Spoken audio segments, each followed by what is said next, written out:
الله الرحمن الرحيم. السلام عليكم ورحمة الله وبركاته.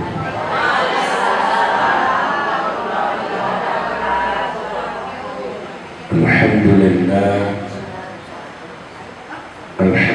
لله رب العالمين، والصلاة والسلام على أشرف الأنبياء والمرسلين سيدنا ومولانا محمد وعلى آله وصحبه أجمعين، أما بعد.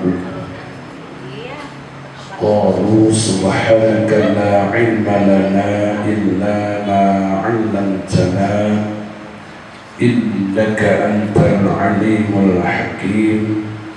قال رب اشرح لي صدري ويسر لي أمري واحلل عقدة من لساني يفقهوا قولي.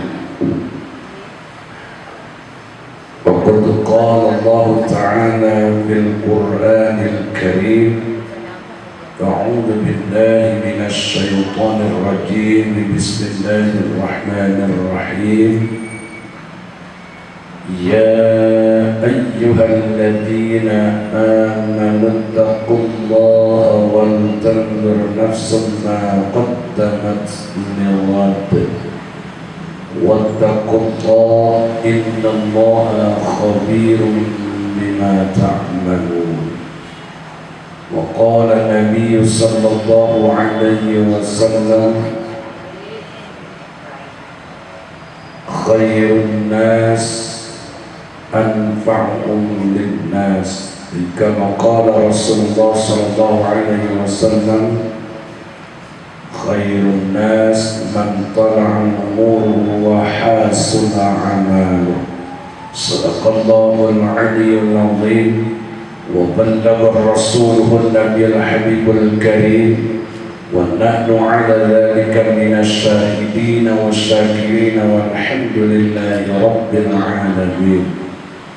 حضرة المكرمة والمعظمة، segenap para ustazah dan ibu-ibu hajah, khusus orang tua kita, Ustazah Hajah Musiah, Ustazah Musnaili, dan seluruh para ustazah yang hadir pada hari ini. Mudah-mudahan Allah panjangkan umurnya serta Allah sehatkan badannya, bukan taat ibadah kepada Allah Subhanahu wa Ta'ala, dan seluruh jamaah majlis taklim Asy-Syuhada yang dicintai Allah Subhanahu wa Ta'ala, wanita-wanita salihah, jamaah-jamaah salihah yang insyaallah hidupnya diberkahi oleh Allah Subhanahu wa Ta'ala.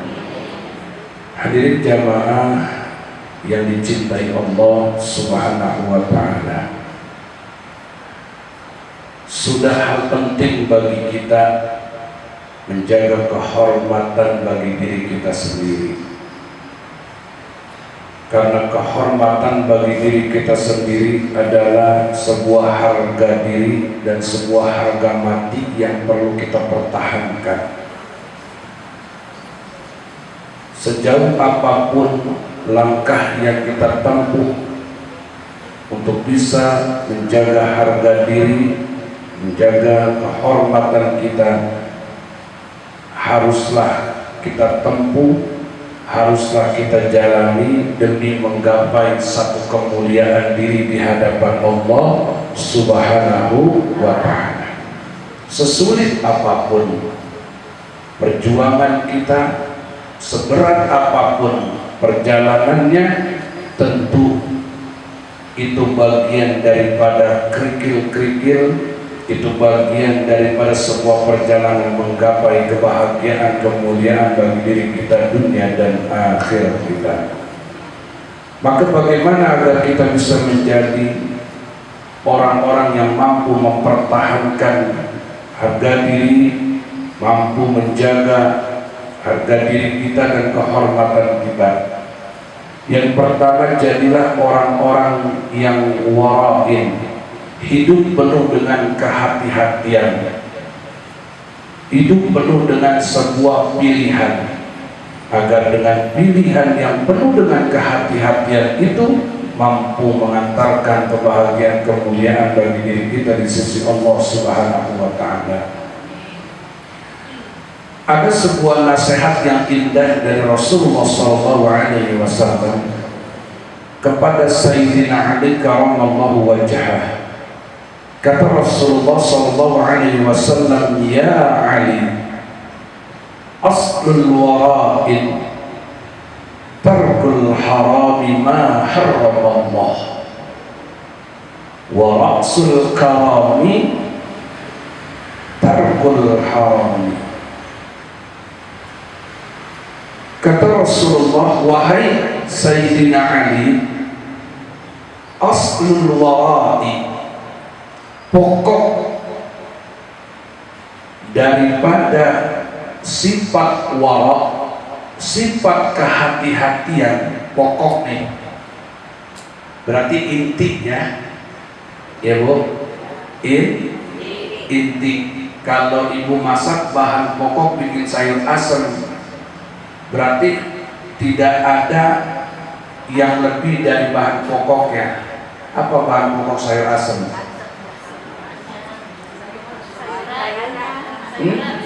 Bahan pokok sayur asem, apa bahan pokoknya? Asem. Asem aja udah ya. Berarti sayur-mayur yang tidak di dalamnya tidak ada bayam, tidak ada kangkung, dan tidak ada kol. Berarti cuma ada daun linjo, melinjoknya, nangka, labu, kacang panjang, dan jagung. Bumbunya cabai, lengkoas, bawang, garam, daun salam, sama. Berarti itu pokok untuk menjadikan dan menciptakan sayur asem. Maka ketika orang bikin sayur asem itu, maka bahan pokoknya haruslah dipenuhi. Maka siapa yang pengen hidupnya selamat, maka pokok dari hidup wara', hidup kehati-hatian itu adalah tarkul harami ma harramallahu, meninggalkan perkara-perkara yang haram, yang diharamkan oleh Allah Subhanahu wa Ta'ala. Ketika ibu sudah melihat itu haram, tinggalkanlah sejauh mungkin. Ketika itu melihat perkara yang halal, dekatkanlah sedekat-dekatnya. Dan ketika ibu melihat di dalam yang halal dan yang haram ada perkara yang subhat, kudu berhati-hati dalam menentukan pilihan. Apa sifat kehati-hatian kita? Maka sifat kehatian kita adalah mencari titik jelas tentang perkara ini, tentang benda ini, tentang makanan ini. Karena setiap sesuatu yang ada pada diri kita ataupun yang ada pada diri orang lain atau yang ada di hadapan kita, pasti kita akan berhadapan dengan yang halal, berhadapan dengan yang haram, dan pasti kita juga akan berhadapan dengan sesuatu yang subhat. Maka kehati-hatian itulah menjadi pilihan kita untuk menentukan pilihan, tetapi dalam kehati-hatian. Apapun bentuknya, milih calon suami buat anak, kudu hati-hati. Jangan cuma faktor harta yang kau lihat. Siapa yang menikahkan anaknya cuma karena faktor harta, maka kelak dia akan hina dunia dan akhiratnya. Dan pasti banyak perkara mudaratnya. Ada harta dia dicintai, ada harta dia disayangi, ada uang dia makin cinta dan sayang, harta uang hilang, harta hilang uang tiada, begitu pula lenyaplah cinta dan kasih sayangnya. Sudah terjadi?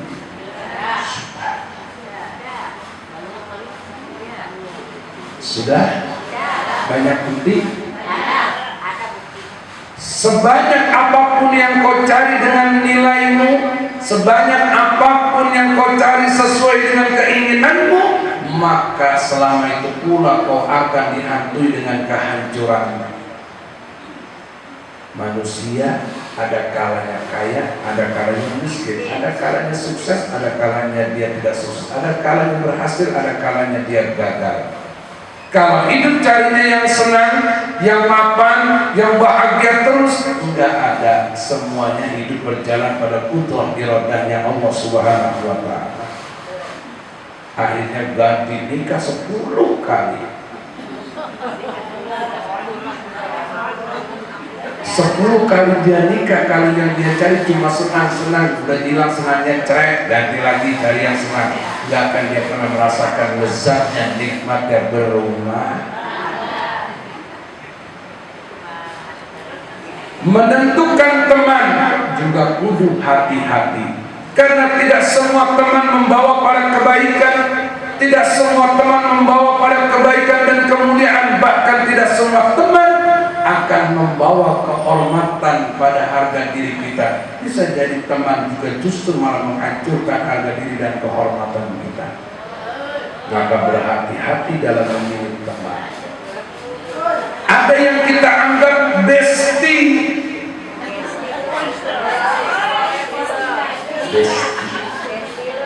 ternyata besto. Ada yang kita anggap sudah setia, seia, sekata, seiring, sejalan, seindah dan seirama, ternyata seiring berjalannya waktu trouble terjadi. Itu sudah banyak. Di depan baik, busuk di belakang.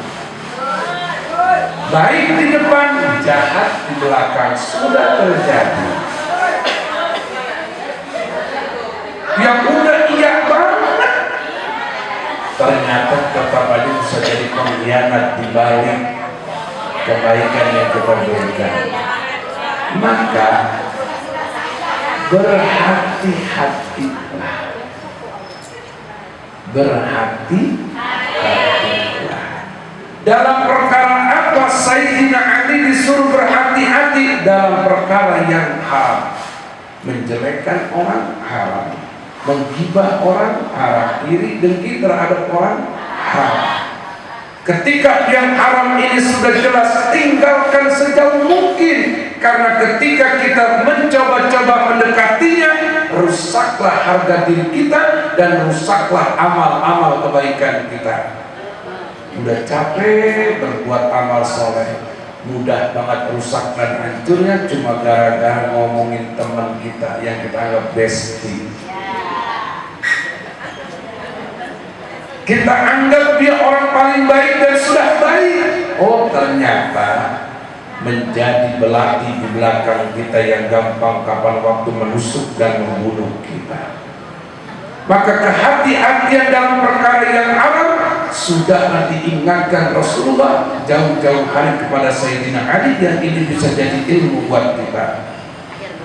Jadi pokok daripada sifat wara itu adalah meninggalkan yang haram dan apa-apa yang diharamkan oleh Allah Subhanahu wa Ta'ala. Ibu adalah orang berilmu, ibu adalah orang yang punya pengetahuan, maka dengan ilmu dan pengetahuan itulah ibu mampu menentukan mana yang halal dan mana yang haram, mana yang saya pilih, mana yang saya ambil, mana yang saya tidak pilih, dan mana yang saya harus tinggalkan. Jadi dengan apa menentukan semua itu?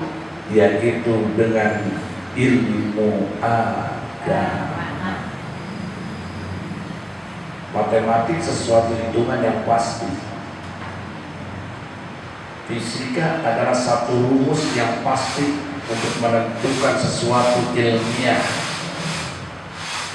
Biologi adalah sesuatu yang pasti dalam menentukan keadaan biologis sesuatu yang ditelitinya. Maka orang yang belajar matematik akan menemukan jumlah yang pasti dari setiap perhitungannya. Orang yang belajar fisika akan menemukan hasil dari penelitian, dan orang yang belajar biologi pun akan menemukan hasil dari penelitian yang dia teliti. Nah, orang yang belajar agama akan pasti menentukan tatanan tuntunan hidup yang baik, yang mulia, dunianya ataupun akhiratnya, dan dia akan menemukan jalan yang pasti demi keselamatan harga dirinya, kehormatannya dunia dan akhiratnya. Maka ilmu yang agama sudah kita miliki, jadikan itu penata penuntun jalan hidup kita. Jangan label.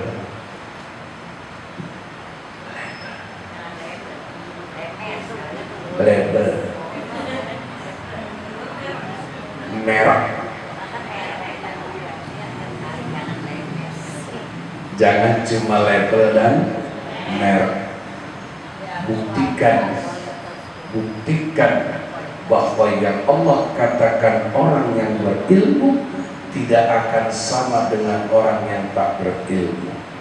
Orang yang punya pengetahuan tidak akan pernah sama dengan orang yang tidak punya pengetahuan. Qul hal yastawil ladina ya'maluna wal ladina la ya'lamun. Ini yang Allah katakan ketika ibu merasa orang-orang yang cinta, rajin menuntut ilmu, maka cara hidup ibu harus dengan ilmu. Ketika ibu merasa orang yang senantiasa pergi ngaji, ke sana ngaji, ke sini ngaji, maka hidupnya penuh dengan kajian. Ketika ibu menentukan pilihan, kaji dulu pilihan yang ibu pilih. Ketika ibu menemukan satu pilihan, maka tentukan dulu pilihannya sesuai dengan ilmu agama yang ibu punya. Dikaji dulu.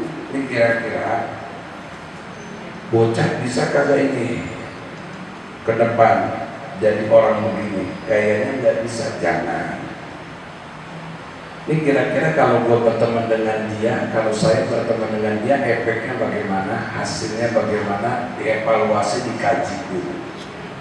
Oh ternyata banyak mudorotnya berteman dengan dia, karena dia mah demen ghibah, keluyuran, ya enggak? Atau orang Betawi mah demen ajak iji, demen ngayap, ngalor, gitu, ngetang, ulong. Oh kalau saya ikut dengan dia, hancur rumah tangga saya, hancur hubungan saya dengan suami. Kenapa? Karena banyak ngayapnya. Rumah akhirnya kayak kapal, dandanan mewah, rumah mah kayak kandang bebek. Apa sebab? Karena bagaimana dia ngurus rumah tangga, sedangkan dia tidak pernah ada di rumah. Bagaimana mengurus perabotan, bagaimana mengurus harta bendanya, yang diurusin adalah waktu bersama teman-temannya. Makanya banyak keributan yang terjadi, sebab akibat perempuan itu tidak bisa menempatkan dirinya sebagaimana mestinya. Keluar rumah tanpa seizinnya, sekalipun sholat, sekalipun ngaji, ketika suami tidak memberi izin, jangan pergi dan jangan melangkah. Langit dan bumi melaknat perempuan-perempuan yang keluar tanpa seizin suaminya. Sekalipun membela orang tuamu yang sedang sakaratul maut, tetap kalau suamimu belum mengizinkan langkahmu keluar dari rumahnya, jangan keluar, botok.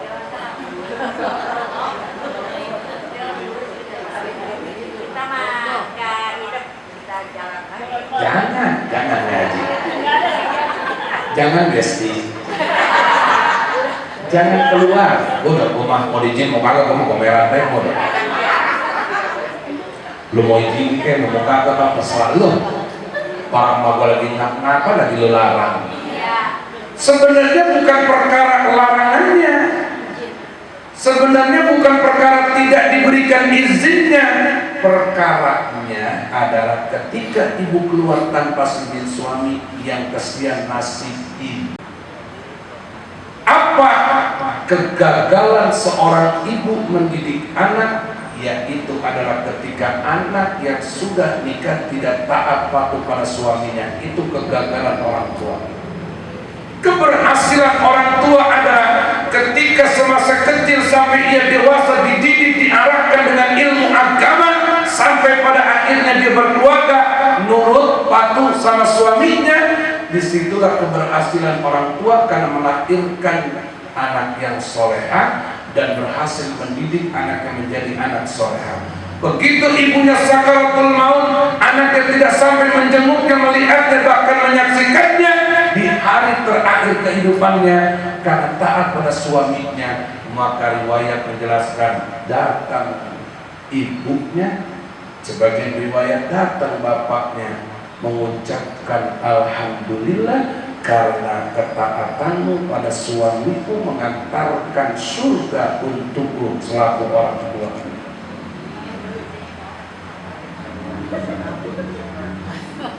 Tapi ketika orang itu keluar, seorang istri keluar tanpa izin dari suaminya, keluar aja, ibu bapaknya disiksa ulah perbuatan anaknya.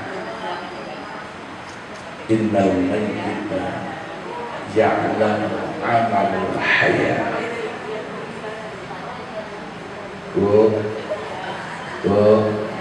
Innal mayyita ya'lamu amalul hayya. Sesungguhnya orang-orang yang sudah mati, dia lalu melihat, menyaksikan amalul hayya, perbuatan-perbuatan orang-orang yang masih hidup. Itu suami yang sudah mati, ibu bapak kita yang sudah mati, menyaksikan seluruh perbuatan anak-anaknya. Hari ini ibu duduk di majlis, mereka tahu dan mereka mendapatkan rahmat berkat ibu duduk di sini. Tapi kalau duduknya biar kata di tempat baik, tapi yang dikerjakannya jelek, tetap dosa juga. Cuma orang nggak diceplosin sama emaknya. Kalau emaknya hadir, belum mana jadi orang geblek banget sih neng. Udah duduk di pengajian gibah mulu. Kan lagi duduk di tempat baik, ambil kebaikannya. Tuh guru lagi menyampaikan tentang hukum-hukum, tuh guru lagi menyampaikan tentang tatanan tuntunan dari ilmu agama. Simak, perhatikan, dengarkan. Lu mana main handphone mulu, ngobrol mulu, kenapa jadi orang geblek banget sih? Kalau beliau ada, jadi itu orang tua kita yang sudah tiada melihat.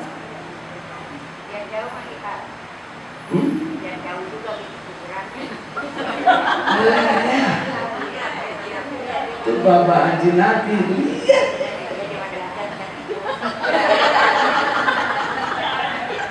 Gimana cek jawabannya? Ya iya memang dia orang dekat. Jangankan yang dekat, yang jauh melihat. Jangankan yang jauh, yang dekat melihat. Yang jauh melihat, yang dekat apa lagi? Kan kuburannya yang dekat, tapi ruhnya sudah jauh. Tapi bisa menyaksikan apa yang dilakukan orang-orang yang masih hidup. Makanya ketika kita mampu meninggalkan perkara yang diharamkan Allah, mulia dan selamatlah harga diri kita dan kehormatan kita. Rasul karoni.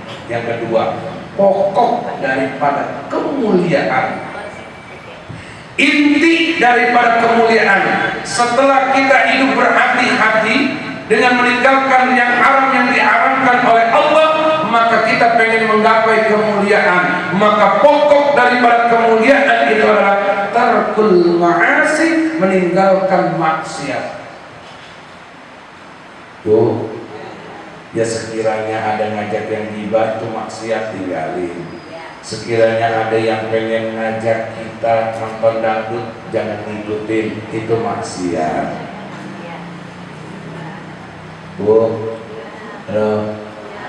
Yang sekiranya pengen ngajak kita tiktokan live, tinggalin. Sekiranya kita pengen ada yang ngajak hiburan sampai pura-pura, sampai kita joget, tinggalin. Apalagi besok malam pergantian tahun. Tidak ada satu malam yang penuh dengan dosa tidak ada satu malam yang penuh dengan kemaksiatan, bahkan tidak ada satu malam yang penuh dengan dosa besar kecuali malam pergantian tahun, yang semua hotel dibuka 100%, masjid ditutup, majlis taklim ditinggalkan, libur orang pergantian tahun. Pengajian kita misalnya malam Jumat tahun baru ini jatuhnya malam Rabu. Pengajian yang udah berjalan malam Rabu, jangan karena lantaran pergantian tahun libur, hotel buka, majlis taklim tutup.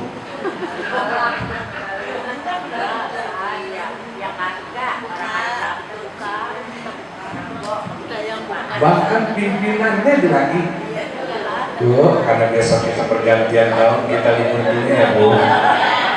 Kata pimpinan majlis taklim, itu majlis taklim sono, majlis taklim sini maka ya Bu.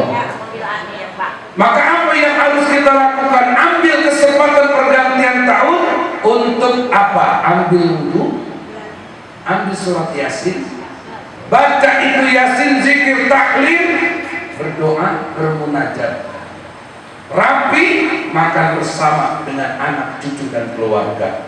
Selesai istirahat, jam 2 bangun, mandi, ambil wudhu, pakai wangi-wangian, sholat taubat, sholat hajat, istighfar yang banyak. Indah banget kalau malam pergantian tahun kita ganti dengan taqarrub ilallah, mendekatkan diri kepada Allah. Iya. Iya, itu baru begitu. Bahkan nenek-nenek pakai trompet. Bahkan petasan itu kena serangan jantung. Hati-hati, ya. Kita kudu hati-hati. Maka tinggalkan kemaksiatan. Apapun bentuk maksiat, ibu sudah tahu, ibu sudah ngerti. Bahkan mata ini bisa melihat, hati ini bisa merasa. Kullu mauludin yuladu 'alal fitrah. Ingat, kita ini dilahirkan dalam keadaan suci, dalam keadaan bersih. Kira-kira hati ibu yang sudah dididik dengan ilmu agama, karena kita dilahirkan dalam keadaan suci, ketika ada sesuatu yang mengotori kesucian kita, mata melihat, hati merasa nggak? Merasa nggak? Merasa. 2, kita ini dilahirkan dalam keadaan fitrah, maka ketika ada sebuah noda dosa yang akan mengotori kefitrahan kita, kita merasa nggak? Merasa nggak? Disitulah sekecil dan sebanyak dan sebesar apapun sesuatu yang akan mengotori kesucian kefitrahan kita, hati kecil kita pastikan menolaknya. Sebenarnya hati menolak, tapi karena kebodohan, keilapan sekali lagi, dan bahkan kerakusan dan ketamakan kita mengalahkan sebuah kebenaran. Sudah tahu ini jalannya nggak benar, hati nolak karena teman, karena bestie. Ayo biarin dah, terpaksa mau ikut juga. Ini namanya kebodohan.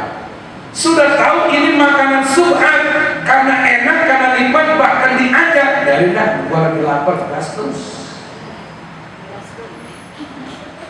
Nah, disinilah makanya kata Rasulullah, ya Ali, kalau kamu pengen selamat, berhati-hatilah dalam perkara yang haram, dan berhati-hatilah dalam perkara maksiat, karena kemaksiatan dan perkara yang haram dapat merusak akalmu, merusak hatimu, bahkan merusak harga dirimu dan kehormatanmu.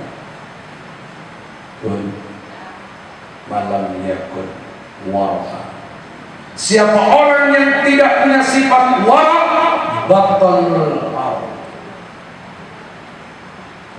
Siapa orang yang tidak punya sifat wara dalam dirinya, dalam hidupnya, maka kata Rasulullah, batalul ardi khairul lahu biha, maka tinggal di dalam bumi lebih baik baginya daripada zat di atas bumi. Ngerti nggak? Paham nggak? Bahasa orang dulu dia tahu, kalau lu nggak bisa ninggalin yang haram dan nggak bisa ninggalin maksiat, lu hidup nggak mau sholat, nggak mau ngaji, dunia lu mati dah. Mendingan dulu.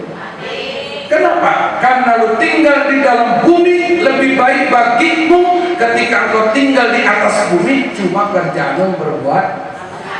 Itu kira-kira begitu. Sayyidina Ali bertanya, kenapa begitu ya Rasulullah? La imana lahu fi qalbihi, karena tidak adanya iman di dalam hatinya.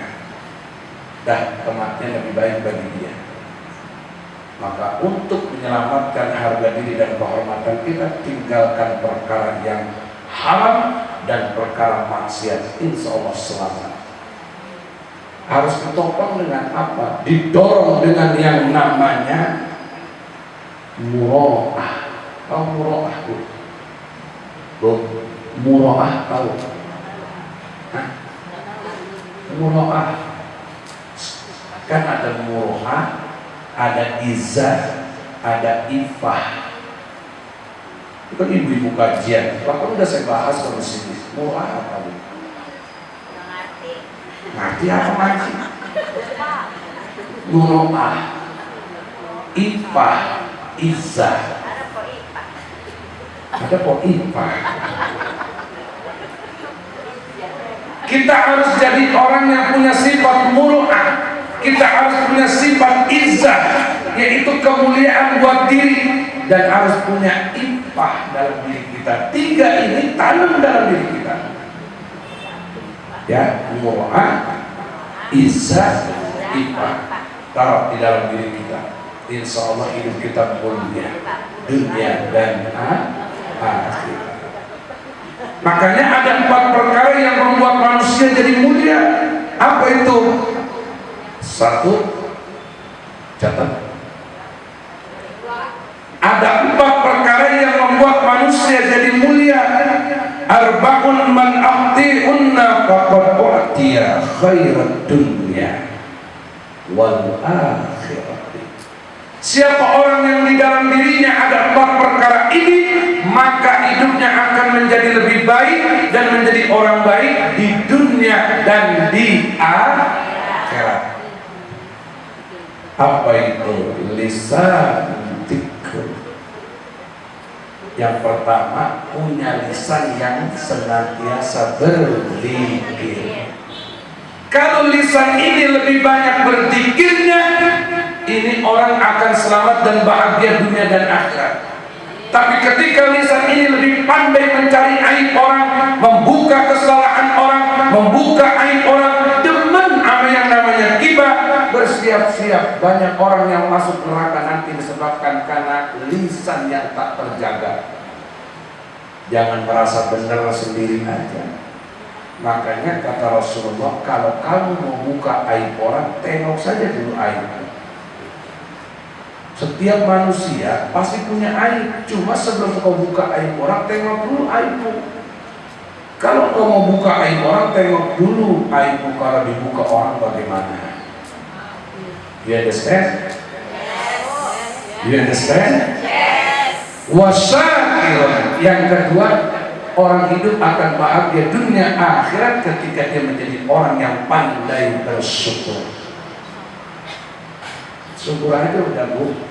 Biar kata kita nggak punya teman, ya biarin aja. Ada teman dari bangsa goib, malaikat yang nggak pernah lepas dari kita. Itu teman. Malaikat muhafadzah, itu teman kita yang menjaga kita. Sebaik-baik penjagaan adalah Allah. Sebaik-baik pertolongan datangnya dari Allah. Dah, jalan dengan nikmat. Lalu wabadanun 'alal bala'i sabir. Dan bu, halo, yang keberapa? Yang ketiga. Lalu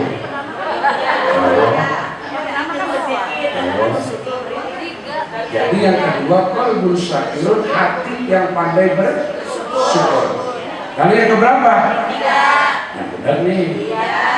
Yang ke tubuh yang sabar. Tubuh yang kuat, yang sabar ketika menghadapi berbagai macam ujian dan cobaan. Wa badanun 'alal bala'i sabir, yaitu badan yang kuat, yang penuh kesabaran dalam menghadapi ujian dan cobaan yang Allah terpak dalam dirinya. Kalau gak kuat bu bisa bunuh diri. Itu kayak di kemarin tuh orang gantung diri yang tinggi banget. Sebab apa? Dikatain bininya, diledekin bininya, orang sehidup banyak banget utangnya. Terus apa? Judulnya banyak banget, judi online-nya sama pinjaman online-nya. Pinjol, gua hafal banget yang suka minjem.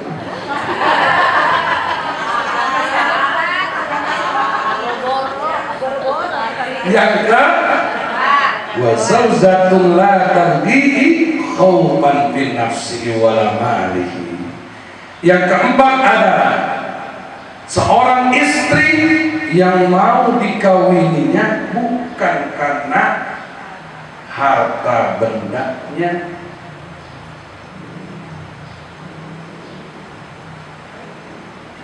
Halo, catat loh. Yang keempat adalah perempuan yang solehah, yang mau dinikahi, yang mau dikawini bukan karena harta dan bendanya.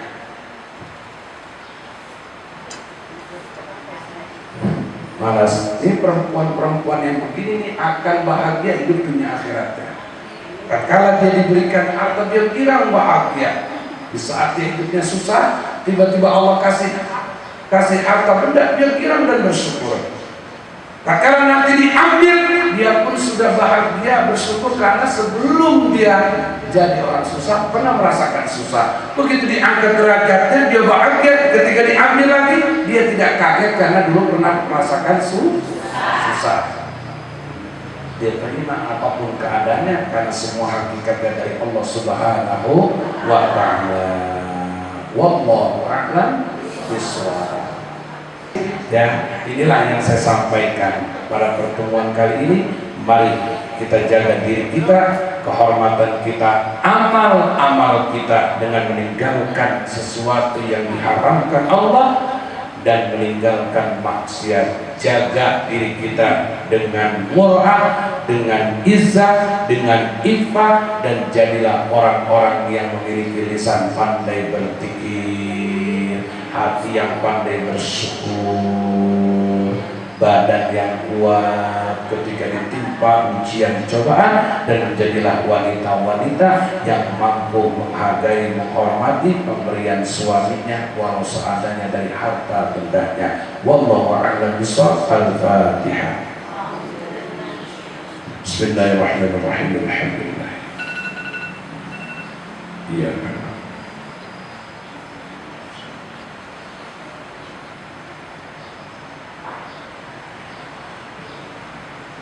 واعف عني يا كريم واعف عني يا كريم واعف عني يا كريم برحمتك يا الله يا ارحم الراحمين. اللهم بحق الفاتحه وبسر الفاتحه وبكرامه الفاتحه وبالشفاعه الفاتحه وبالمعجزات الفاتحه يا الله يا فارج الهم يا كاشف الغم يا من لعبده يغفر ويرحم يا الله بها يا الله بها يا الله بحسن الخاتمه. دعوة سبحانك اللهم وتحية بها السلام واخر دعوانا دعوهم السلام عليكم ورحمة الله وبركاته.